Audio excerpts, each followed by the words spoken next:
हमारी संस्कृति, हमारे संस्कार सदा रहें हमारे साथ। सब्सक्राइब करें तिलक। भगवान राम की जन्मस्थली अयोध्या में सहस्त्र चंडी और दिव्य रुद्र होम महायज्ञ का आयोजन किया जा रहा है। आइए इस महायज्ञ का हिस्सा बने।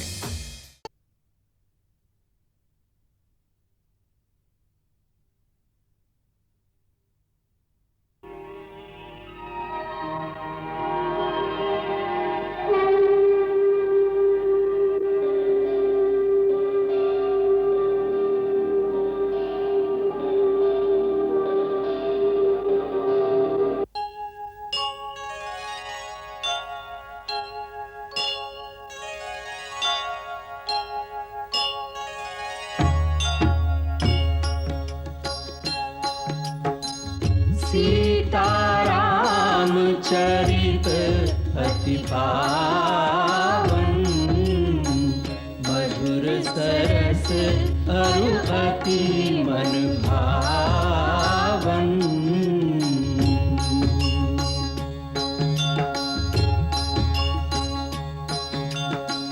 पुनि पुनि कितने हो सुने सुनाए,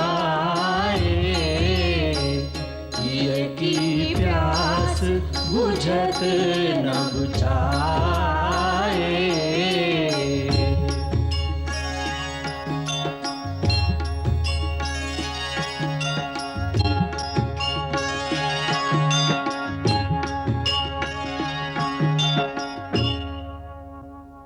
ऐसी क्या गंभीर समस्या आ गई है जो आप स्वयं जानना चाहते हैं? यदि आप आर्य समागत की बातों से संतुष्ट नहीं है तो किसी दूसरे गुप्तचर को भेज दीजिए। नहीं सीते,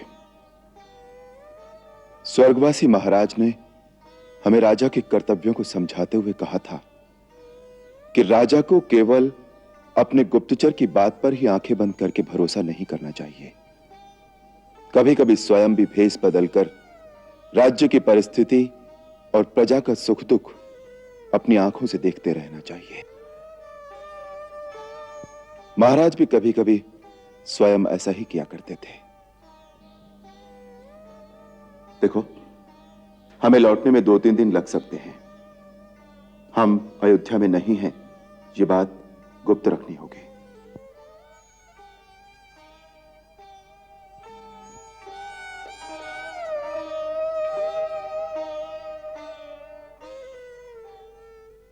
अरे तुम नगर वालों की नाड़ियों में तो पुरुषत्व का लहू ही नहीं रहा है। सभ्यता का नाम लेकर तुम लोग क्या नपुंसकों जैसी बातें कर रहे हो। अरे भाई, एक स्त्री सारी रात पर पुरुष के घर रही है, फिर उसे क्या अधिकार है अपने पति के घर में आने का? परंतु किसी व्यवस्था के कारण वहां रहना पड़ा हो तो? काहे की व्यवस्था भैया? कल को तो तुम यह भी कहोगे कि व्यवस्था बस हमने किसी का वध कर दिया है। परंतु उसका दोष प्रमाणित तो नहीं हुआ। जब तक दोष का प्रमाण न हो, दंड देना न्याय नहीं है। तुम नगर वालों की यही दुर्बलता है। हर बात में न्याय और अन्याय की दुहाई दोगे, हर दोष का प्रमाण मांगोगे। अरे भैया, भगवान ने प्राणी को बुद्धि काहे को दी है? उसका प्रयोग करने के लिए ही ना। तो साधारण बुद्धि का प्रश्न यह है कि जिसके साथ रात बिताकर आई हो, जाओ उसी के पास।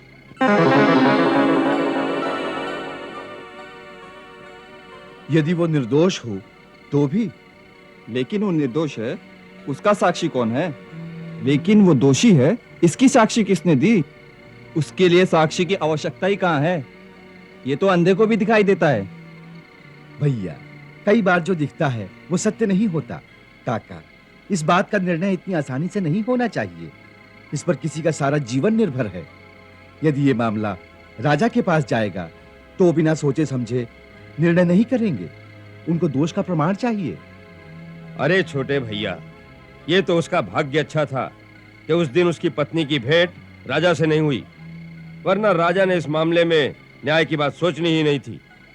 उसने तो बिना पूछे अपने सैनिक उसकी पत्नी के साथ भेज देने थे कि रखो इसे अपने पास, नहीं तो सूली पर चढ़ा दूंगा। लेकिन एक बात तुम मुझे बताओ, राजा के सैनिक उसे उसके पति के घर तक तो पहुंचा सकते थे, लेकिन क्या वो पति और पत्नी के संबंध भी स्थापित करवा सकते थे? आप ऐसा क्यों सोचते हैं? क्या राजा इतना क्रूर और अन्यायी है? नहीं, क्रूर भी नहीं, अन्याय भी नहीं। वास्तव में हमारा राजा बहुत वीर और बहुत महान है। पिता के वचन का पालन करने के लिए वो 14 वर्ष वनों में भटकता रहा। केवल वानरों और भालुओं की सहायता से उसने रावण जैसे महान पराक्रमी और उसकी पूरी सेना को यमलोक पहुंचा दिया। ऐसा वीर और महान महापुरुष इस पृथ्वी पर दूसरा नहीं हो सकता। फिर उसके लिए ऐसा क्यों कहते हो कि वो घर में सैनिक भेज देता? भैया, ये उसकी निजी निर्बलता है। कौन सी निर्बलता? उस निजी निर्बलता का नाम है सीता। सीता? हाँ, सीता। वो रावण जैसे महापापी के घर में 10 महीने रहकर आई और हमारे राजा राम को उस स्त्री से इतना मोह है कि न उसे केवल घर में रखा बल्कि अपने साथ सिंहासन पर भी बिठा लिया। अरे क्या आवश्यकता थी इसकी? संसार में एक से एक बढ़कर सुंदर राजकुमारियां हैं, किसी से भी विवाह कर लेता। परंतु भैया, जब कोई पुरुष किसी स्त्री के मोहजाल में फंसता है ना, तो उसकी यही दशा होती है। वो अपनी आंखों से देखकर भी विष पी लेता है। अरे भाई, जब तक यह बात राजा के निजी जीवन तक रहती तो भी चल जाता, परंतु जिस दिन से सीता रानी बनी है उस दिन से समाज में ऐसी स्त्रियों को और प्रोत्साहन मिल गया है। अब तो किसी भी स्त्री को सदाचार की कोई आवश्यकता ही नहीं रह जाएगी। हाँ भैया, यथा राजा तथा प्रजा। अब आगे आगे देखते हैं हमारे समाज में क्या क्या होता है।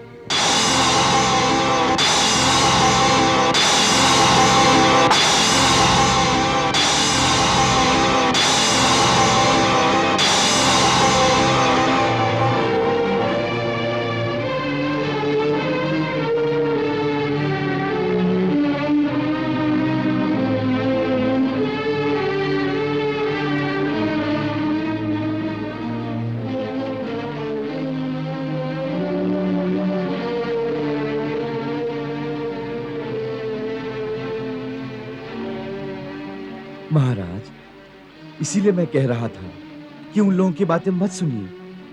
वो ये नहीं जानते कि वो क्या कह रहे हैं। हमारे बारे में ऐसी बातें केवल इसी गांव में होती हैं या राज्य के दूसरे नगरों में भी? मूर्ख तो सभी स्थानों पर होते हैं। आर्य सुमागत, केवल इस प्रश्न का उत्तर दो। क्या अयोध्या आदि नगरों में भी इसी प्रकार की बातें होती हैं? महाराज, सारी प्रजा आपकी वीरता और आपके आदर्शों की बड़ी प्रशंसा करती है। देवी सीता के बारे में क्या उनके बारे में भी प्रजा में इसी प्रकार की बातें होती हैं?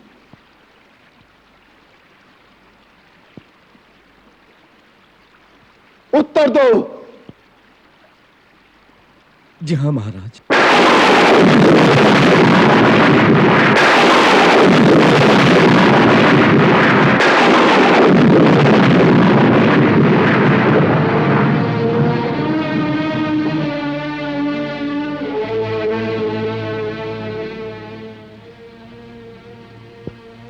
हम नगर में भी जाकर सुनना चाहते हैं।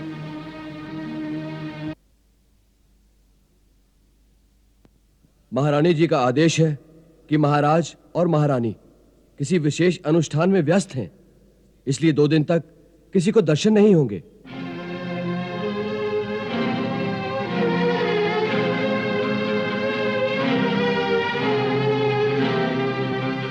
हमारे राजा ने जो भी किया अच्छा नहीं किया। क्या किया राजा राम ने? अरे कुछ तो सोचा होता। सबसे बड़ा भय ये है कि अब धीरे धीरे समाज में दुराचार की प्रथा फैल जाएगी और राजा के गृहस्थ जीवन का प्रभाव तो सारे समाज पर पड़ेगा ही।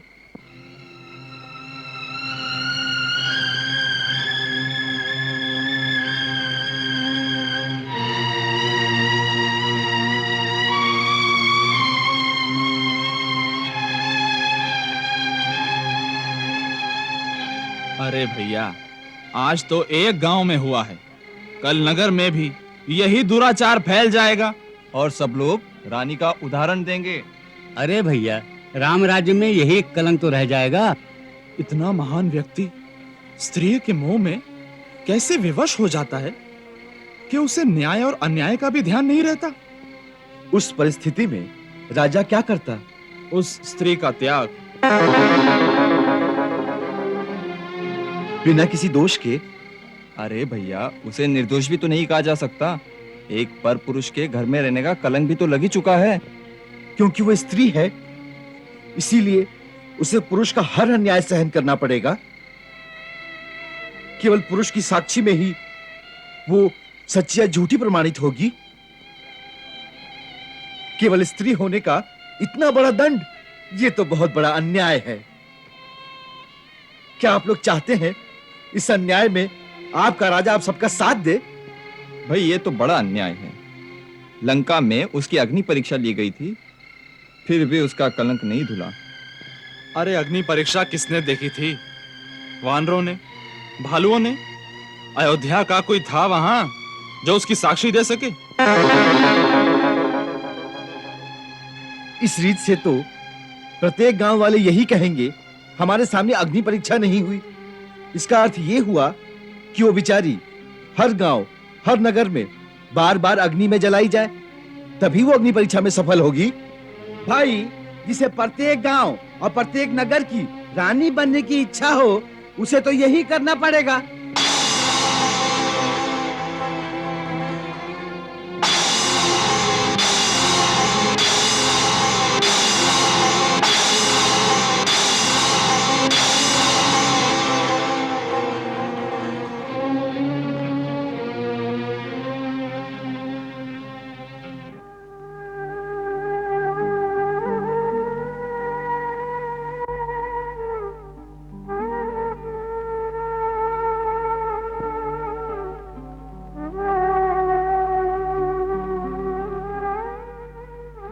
प्रभु, जिस प्रजा के लिए राजा अपना सब कुछ बलिदान कर देता है, क्या वो प्रजा इतनी कृतघ्न और पाषाण हृदय हो सकती है?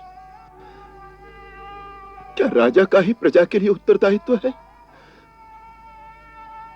प्रजा के लिए राजा के प्रति श्रद्धा या आदर का कोई विधान नहीं?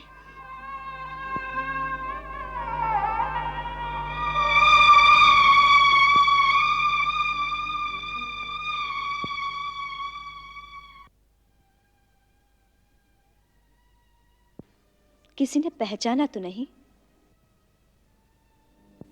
नहीं। उसी गांव में इतना समय लग गया कि कहीं और भी गए थे? नगर में भी घूमा। बहुत सारी बातें सुनी होगी। कई प्रकार के। परंतु जो बात आप सुनने गए थे, वो सुनी कि नहीं? आपका विचार था कि गुप्तचर आपसे कुछ छुपा रहा था। आपकी शंका सत्य थी या झूठ?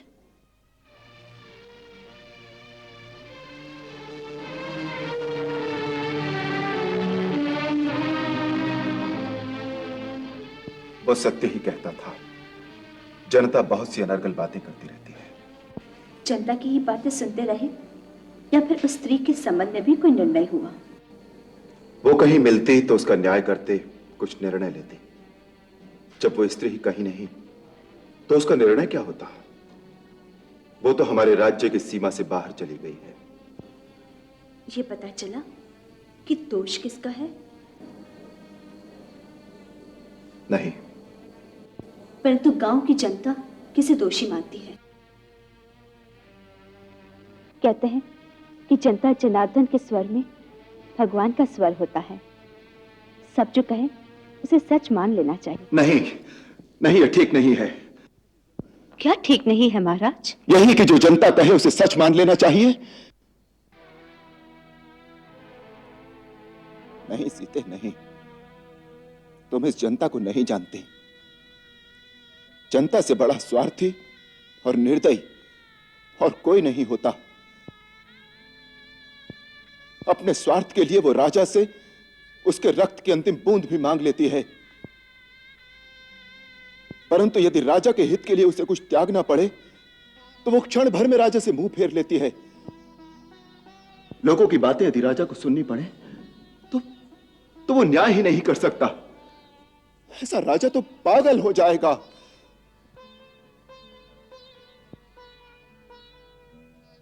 ये आप कह रहे हैं महाराज? रघुकुल का एक राजा बोल रहा है जिस वंश के राजाओं ने प्रजाहित और प्रजा रंजन के कीर्तिमान को स्थापित करने के लिए अपने प्राणों की भी कभी चिंता नहीं की, जिनके लिए कुल की कीर्ति इसलिए महत्वपूर्ण थी कि उनकी प्रजा उनके गौरव पर मान कर सके। उस वंश का राजा अपनी प्रजा के लिए ऐसा वचन नहीं कह सकता। लगता है आपको गहरा आघात पहुंचा है। यदि मुझे इस योग्य समझे तो बताइए क्या हुआ है।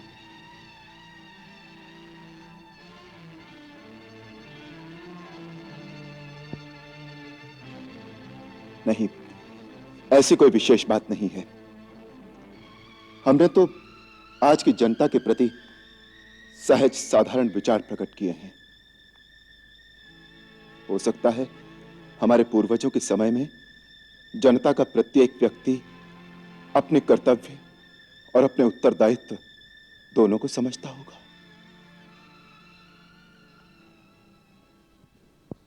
अच्छा, मंत्रीगण हमारी प्रतीक्षा कर रहे हैं।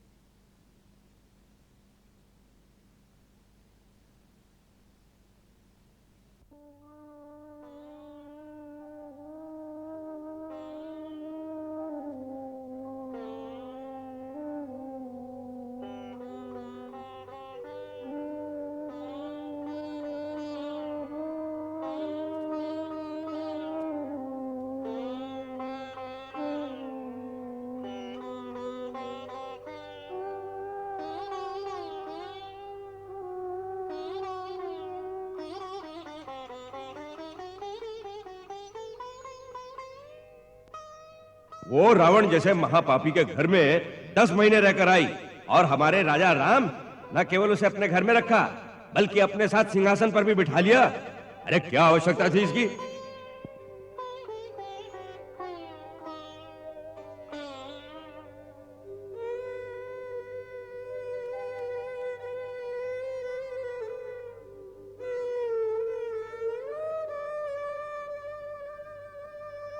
क्या किया राजा राम ने? अरे कुछ तो सोचा होता। सबसे बड़ा भय यह है कि अब धीरे धीरे समाज में दुराचार की प्रथा फैल जाएगी और राजा के गृहस्थ जीवन का प्रभाव तो सारे समाज पर पड़ेगा ही।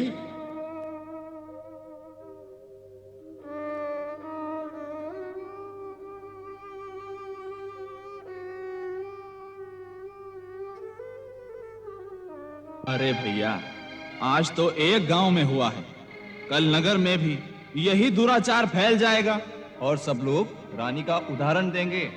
उस परिस्थिति में राजा क्या करता? उस स्त्री का त्याग।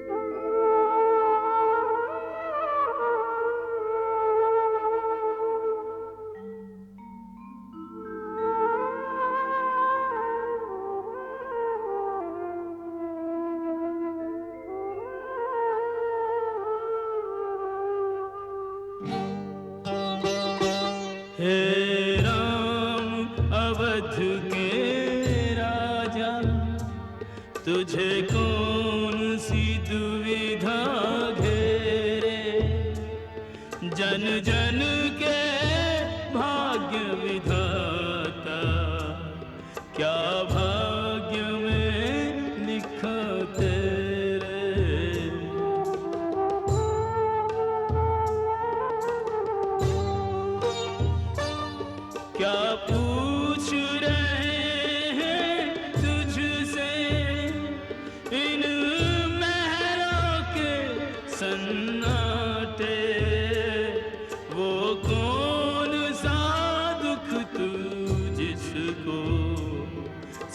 पिता से भी न बांटे।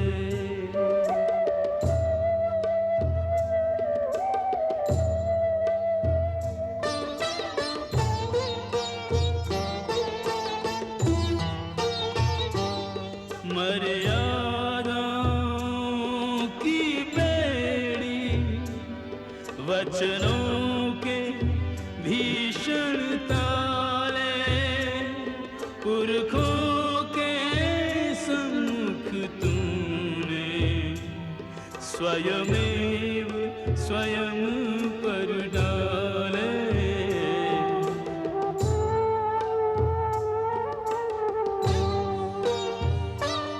रघुकुल के संचित यश का अब तू ही उत्तरदायी।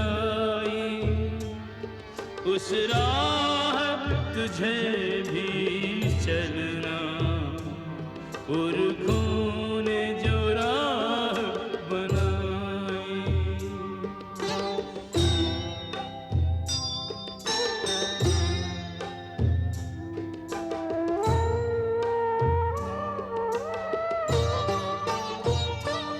जो तुझको समझ न पाए सचमुच वे लोग अभागे। तू रख दे अपनी पीड़ा अपने आराध्य के आगे।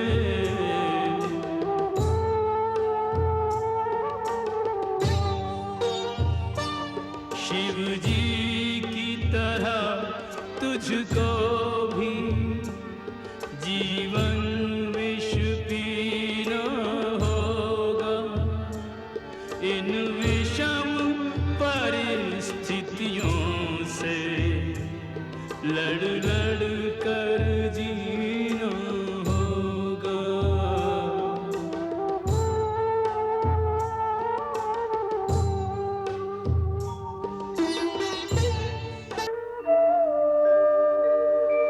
पूजा में बैठे हुए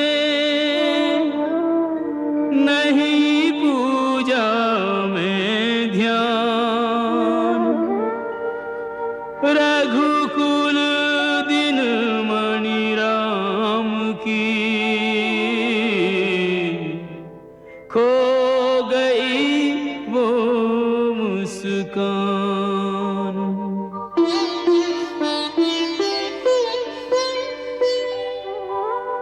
सीता सोच रही सीतापति क्यों इतने चिंतित हैं।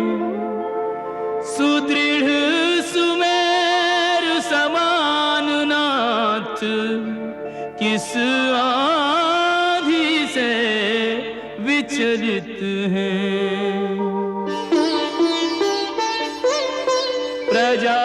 प्रजाजनों से मिलकर रघुवर घर लौटे हैं जब से। पीड़ित क्षुब्ध उदास निरंतर रहते हैं प्रभु तब से। सीता ने निज सेविका सन्मुख लई बुलाए। क्या करना है बात ये कहने लगी समझाए। आज जिस कार्य के लिए मैं तुम्हें भेज रही हूं वो अत्यंत गोपनीय है। इसका पता भी किसी और को न चले। मुझ पर भरोसा रखिए महारानी जी, आप आज्ञा करें। मुझे क्या करना है? तुम्हें प्रजा में घूमना होगा और सुनना है कि प्रजा में क्या बातें हो रही है। ऐसा लगता है कि प्रजा में महाराज के बारे में या राजकुल के बारे में कुछ अप्रिय बातें हो रही हैं। मैं जानना चाहती हूं कि प्रजा क्या बातें कह रही है। एक बात याद रखना कि जो तुम सुनो उसकी भनक भी किसी और के कान में न पड़े। जो आज्ञा।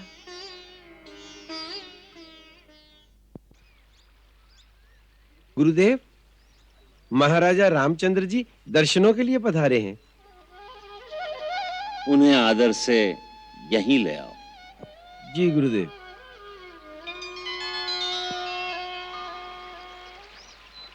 गुरुदेव आपकी प्रतीक्षा कर रहे हैं महाराज। गुरुदेव की कुटिया में पधारने की कृपा कीजिए महाराज।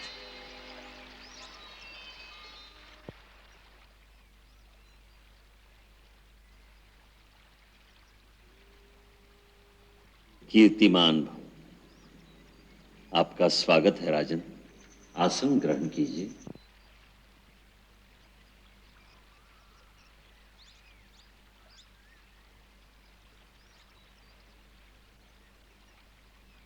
राजमहल में सब कुशल तो है ना?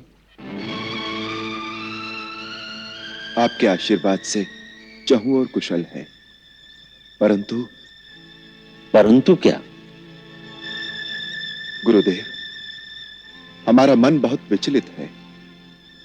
एक अशांति ने घेर लिया है हमारे मन को।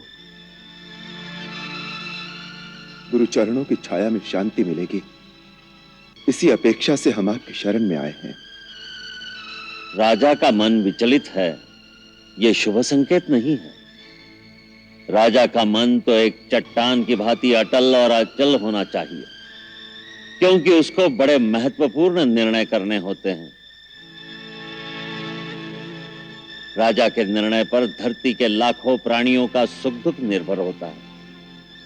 इसलिए आवश्यक है कि राजा का चित्त स्थिर और शांत रहे।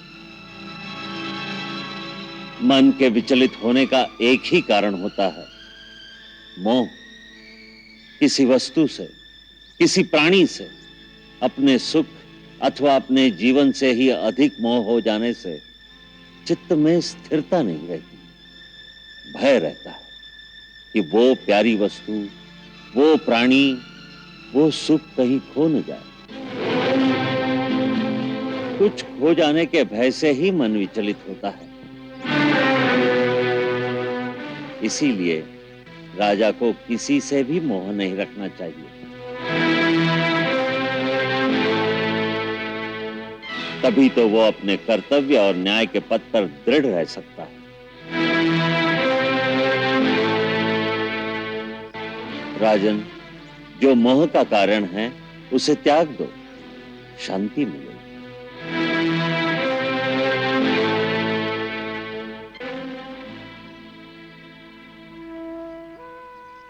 आप नहीं जानते आप क्या त्यागने को कह रहे हैं।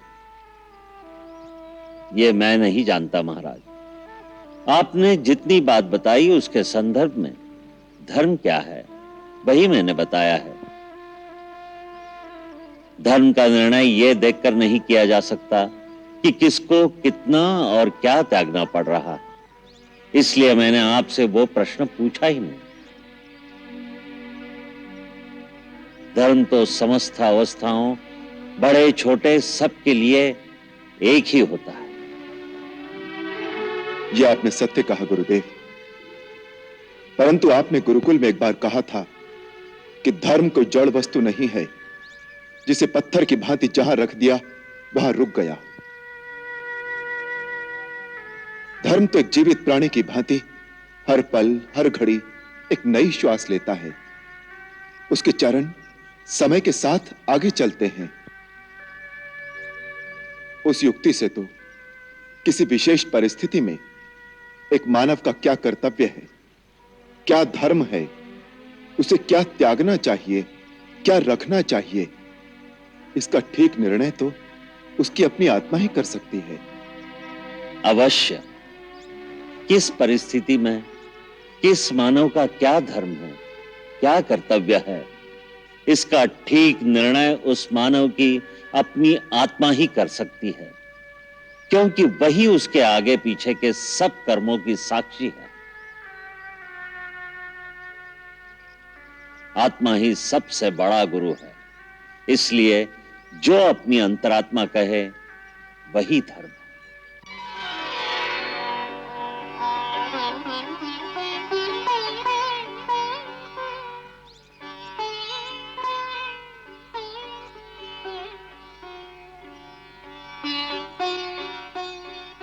मार्गदर्शन के लिए धन्यवाद गुरुदेव।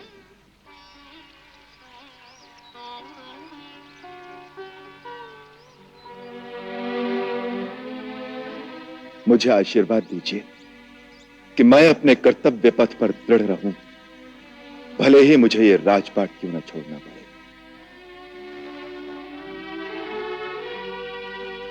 प्रभु आपको सन्मार्ग पर चलने की शक्ति दें। ओम शांति।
आज इच्छा नहीं है। थोड़ा तो खा लीजिए। रहने दो।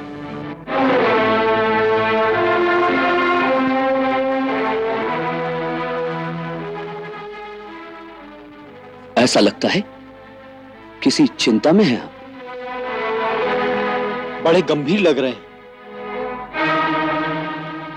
भाभी, क्या बात है? कोई विशेष बात तो नहीं।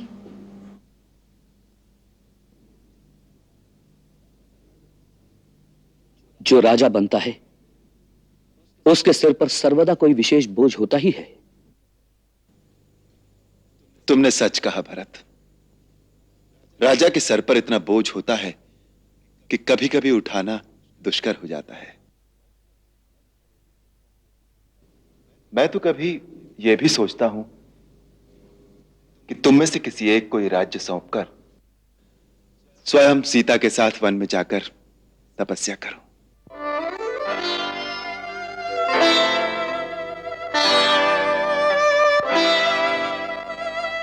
भरत, तुम्हें तो राज्य कार्य का अभ्यास भी हो चुका है, तुम्हारा चरित्र भी निर्मल है। तुम ही राजगद्दी संभाल लो तो अच्छा हो।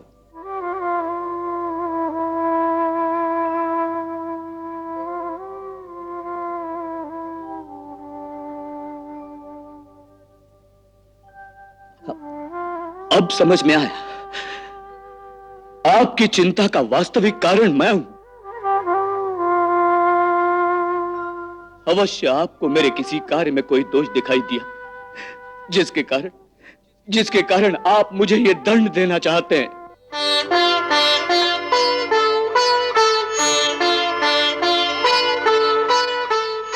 माता कैकेयी की एक भूल के कारण यह राज्य मेरे लिए कलंक का कारण बन गया था। फिर भी चित्रकूट में आपकी आज्ञा मानकर 14 वर्ष तक यह कलंक अपने माथे पर लेकर मैं जिया हूं।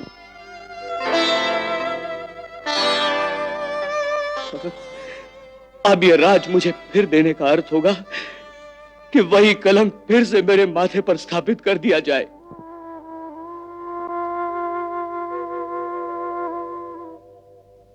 नहीं, मैं आत्महत्या कर लूंगा, परंतु यह कलंक फिर से अपने माथे पर नहीं लगने दूंगा।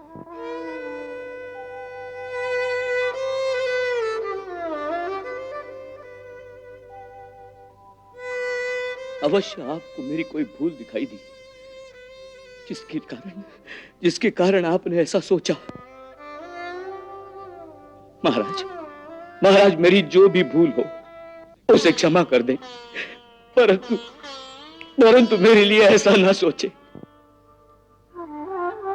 मुझे क्षमा कर दीजिए महाराज, मुझे क्षमा कर दीजिए महाराज, मुझे क्षमा कर दीजिए।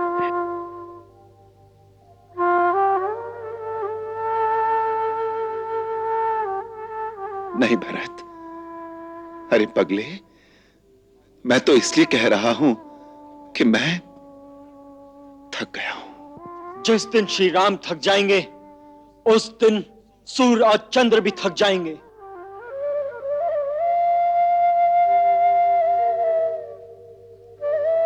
जिस प्रकार सारे लोग, सारी धरतियां आकाश में स्थित हैं, उसी प्रकार सारे संसार की गतियां और शक्तियां आप में स्थित हैं।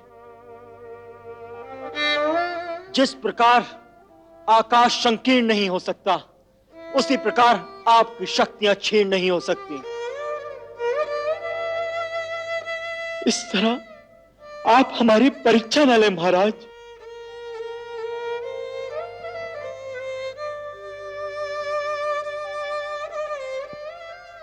भैया, हमारा जन्म ही आपकी सेवा के लिए हुआ है। हमारा स्थान अपने चरणों में ही रहने दीजिए।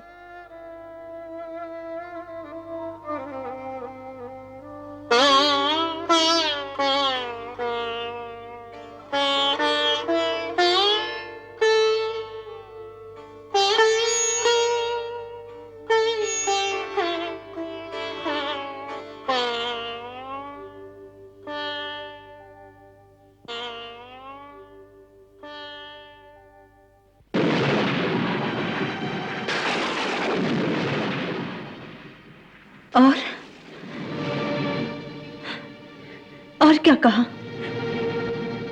एक ने तो यहाँ तक कहा कि सीता ने सूर्यकुल के राज सिंहासन को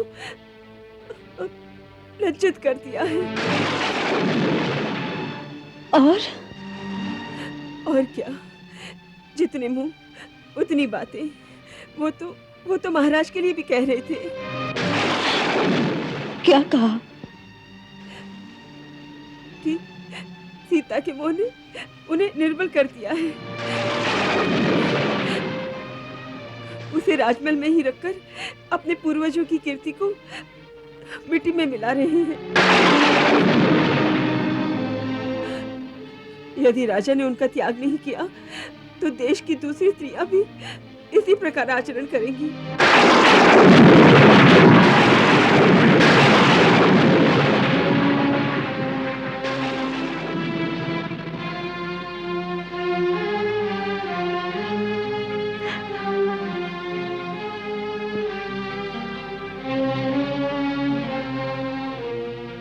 महारानी की जय हो। महारानी जी, कुमार लक्ष्मण आपके दर्शन की आज्ञा चाहते हैं।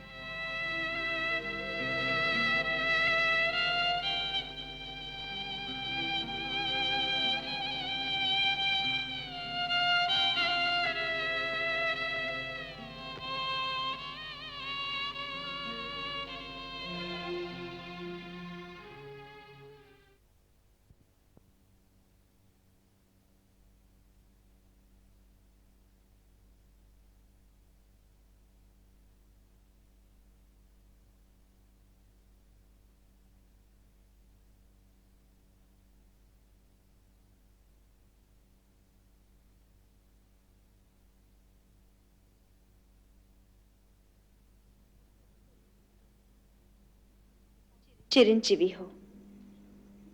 आसन ग्रहण करो देवर जी। नहीं भाभी, मैं आसन ग्रहण नहीं करूंगा। बहुत क्रोध में हो? कहो, क्या बात है? वो जो भैया कह रहे थे कि तुम लोग राज संभाल लो, मैं थक गया हूं। इसी बात का दुख है भाभी। ऐसी बात भैया यूं तो नहीं कह देंगे, अवश्य कुछ बात होगी। भरत भैया भी कह रहे थे, भैया ने अवश्य हमें कुछ खोट देखा है, तभी उन्होंने ऐसी बात सोची। हम तीनों भाइयों को रात भर नींद नहीं आई। किसने ऐसी भूल की, यही हम जानना चाहते हैं।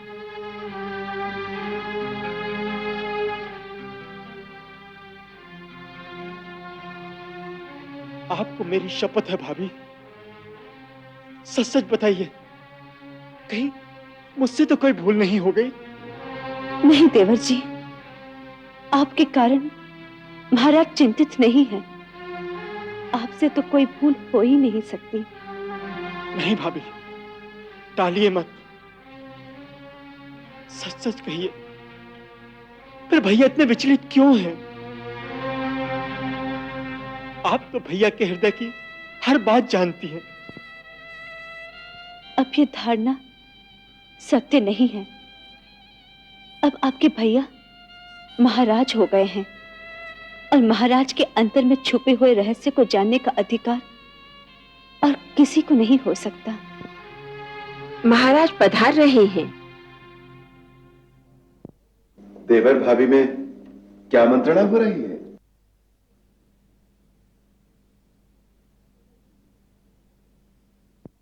देवाजी मुझसे पूछ रहे थे कि जो बात आपने इन्हें कही कि तुम लोग राज्य संभाल लो, ये इनके किस दोष के कारण कही। इनका विचार है कि मुझे आपके हृदय की सारी बातों का ज्ञान रहता है, इसलिए मैं उन्हें असली कारण बता दूंगी। फिर मैं उन्हें असली कारण बताने ही वाली थी, इतने में आप आ गए। क्या असली कारण बताने जा रही थी? यही कि इसमें भरत, लक्ष्मण, शत्रुघ्न किसी की कोई भूल नहीं। आपकी मानसिक थकावट का असली कारण तो मैं हूं।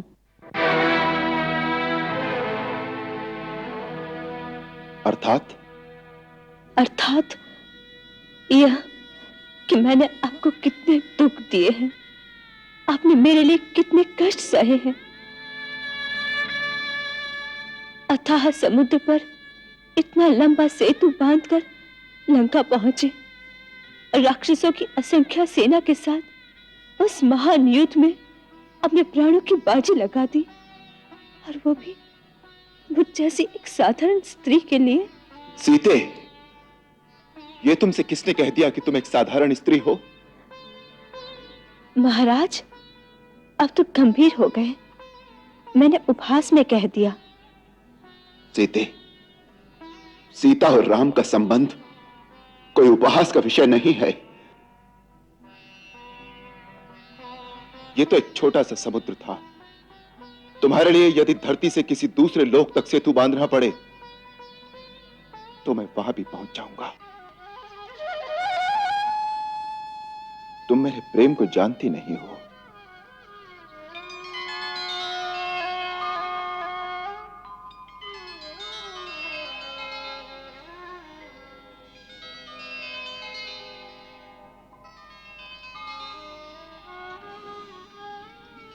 मैं जानती हूँ स्वामी, मैंने तो यूं ही कह दिया। मैं क्षमा चाहती हूँ।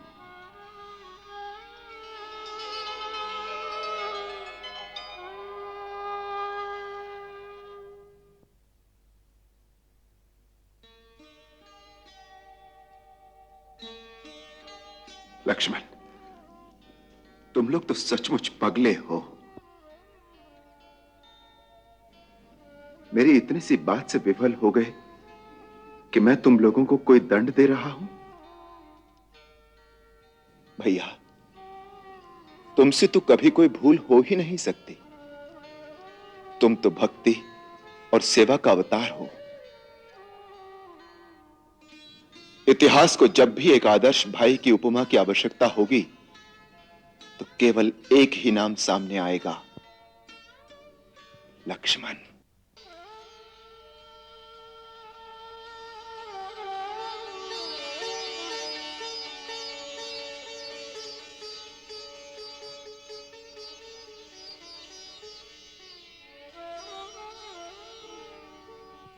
भैया, फिर कभी परिहास में भी आपने इस तरह की बात कही तो आपका ये लक्ष्मण सचमुच अपने प्राण दे देगा। ए पगले,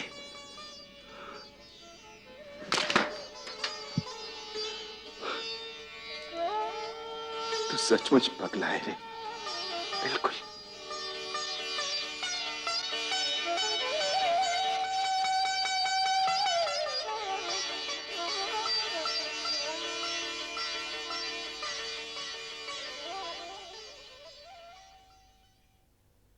मंगल भवन अमंगल हारी, प्रभु सुदशरथ अजिर बिहारी।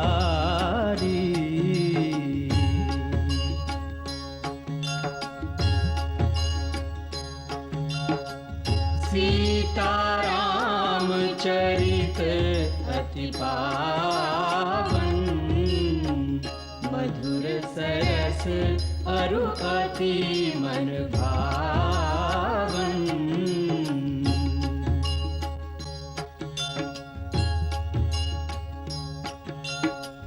पुनि पुनि कितने हो सुने सुनाए, हिय की प्यास बुझत न बुझाए।